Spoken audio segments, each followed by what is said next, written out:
মাংস এইভাবে কখনো কি রান্না করে খেয়েছেন? মাংস বানানোর সহজ কৌশল। কড়াইতে আলু দিয়ে আমি আলুগুলো প্রথমে ভেজে ভেজে নেব। তারপর কড়াইতে রসুন দেব, আদা কুচু, পেঁয়াজগুলো দিয়ে দেব।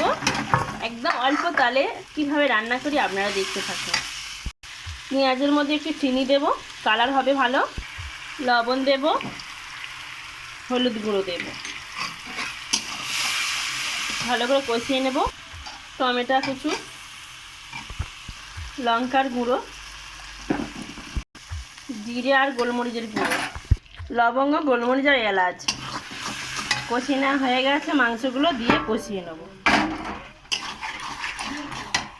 মাংস কষিয়ে নেওয়া হয়ে গেছে। আলু আর ধনেপাতা এর সঙ্গে দিয়ে 5 মিনিট দিয়ে কষিয়ে নিয়ে নেড়ে ছেড়ে জল ঢালতে হবে। ভালো করে কষিয়ে নিয়ে আর জল ঢেলে দিতে হবে।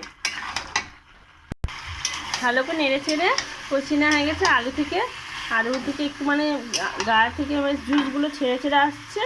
এবার আমি এখানে মিট মশলা দিয়ে দিচ্ছি, দিয়ে আবারও একটু 5 মিনিটের মতন কষিয়ে নেব। হয়ে গেছে কষানো। আমি এবার গরম জল ঢেলে দিচ্ছি, দিয়ে আমি ভালো করে ফুটিয়ে নেব। নিয়ে দেখাচ্ছি কতটা সুন্দর হয়। তরকারিটা ফুটছে আর একটু বাকি আছে। দেখুন বন্ধুরা, মাংস তরকারি একদম রেডি হয়ে গেছে। কতটা সুন্দর হয়েছে আর কতটা গ্রেভি গ্রেভি হয়েছে।